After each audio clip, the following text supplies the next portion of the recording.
లేదు, పాప పరిహారార్థ బలులు నీకు ఇష్టమైనవి కాదు, పూర్ణ హోమములు నీకు ఇష్టమైనవి కాదు, నేను ఈ లోకంలోనికి రావటం నీకు ఇష్టం, శరీరాన్ని ధరించుకోవటం నీకు ఇష్టం, నా శరీరాన్ని అర్పించటం నీకు ఇష్టం. ఒక మాటలో చెప్పాలంటే నేను అర్పించబడటమే నీకు ఇష్టం అంటున్నాడు కదా యేసు ప్రభు. మరి అలాంటప్పుడు అమాయక జీవులని ఎందుకు లేవి కాండంలో అర్పించమని అడిగాడు అని అడిగితే మనం ఏం చెప్పాలి కదా? రైట్, దానికి వివరణ చూద్దాం. అదే హెబ్రీ పత్రిక 10వ అధ్యాయం ఒకసారి పట్టుకోండి. బలులు, అర్పణలు, పూర్ణ హోమములు కదండి, ఇవన్నీ చదవండి, ధర్మశాస్త్రము చొప్పున అర్పించబడుచున్నవి. ఇప్పుడు మనకి 2 పాయింట్లు అర్థమైనవి. ఇటు నా వైపు చూడాలి అందరూ. నా లెఫ్ట్ హ్యాండ్ సైడ్ మీకు కనిపిస్తుంది కదా, ఇటు ప్రక్కన ధర్మశాస్త్రం ఉంది. చెప్పండి అందరూ. ఇటు ప్రక్కన దేవుడు ఉన్నాడు. Right, very good. ఇటు ప్రక్కన ఎవరున్నారు? ధర్మశాస్త్రం అనండి గట్టిగా. ఇటు ప్రక్కన ఎవరున్నారు? రైట్. బలులు, అర్పణలు, పూర్ణ హోమములు ఇవన్నీ ధర్మశాస్త్రము చొప్పున అర్పించబడుతున్నాయి.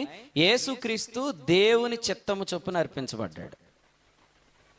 Is it clear or not? మీకు అర్థమైందా? ఇటు చూడండి, నా వైపు చూడండి.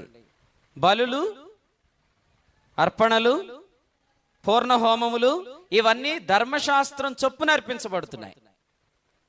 యేసుక్రీస్తు దేవుని చిత్తము చొప్పున అర్పించబడుతున్నాడు. కాబట్టి ఇప్పుడు మనము నా లెఫ్ట్ హ్యాండ్ సైడ్ ఎవరున్నారు?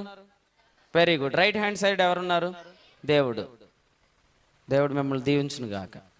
ఓకే, ఇప్పుడు మీరు రోమాపత్రిక 8వ అధ్యాయం 2వ వచనాన్ని తీసి చదవండి. రోమీయులకు రాసిన పత్రిక 8వ అధ్యాయము 2వ వచనం. సిస్టర్ లాస్ట్ లైన్ చదివినమ్మా. అందులోనే ధర్మశాస్త్రము దేనిని, ఆ మాట అందరూ చదవండి. ధర్మశాస్త్రము దేనిని చెయ్యలేదో దానిని దేవుడు చేశాడు. బలులు, అర్పణలు ఇది అర్పించింది. కానీ ఈ కేటగిరీలో ఎవరు రాలేదు? వెరీ గుడ్ అండి, దేవునికి స్తోత్రం. ప్రభు మిమ్మల్ని దీవించును గాక. ధర్మశాస్త్రము ఏది చేయలేదో దానిని దేవుడు తన సొంత కుమారుని శరీరాకారముతో పంపి ఆయన శరీరమందు పాపమునకు శిక్ష విధించాడు. ఇది ఎవరు చేయలేదు? ఇది ఎవరు చేశారు? దేవుడు చేశాడు. ఎవరు చేయలేదు? ఎవరు చేశారు? అదనమాట. ధర్మశాస్త్రం ఏం చేయలేకపోయిందో దానిని దేవుడు చేశాడు. ధర్మశాస్త్రం ఏం చేసింది? మీకు అర్థమైంది ఇందాక. బలులు, అర్పణలు, పూర్ణ హోమములు ఇవన్నీ ధర్మశాస్త్రం చొప్పున అర్పించబడుతున్నాయి.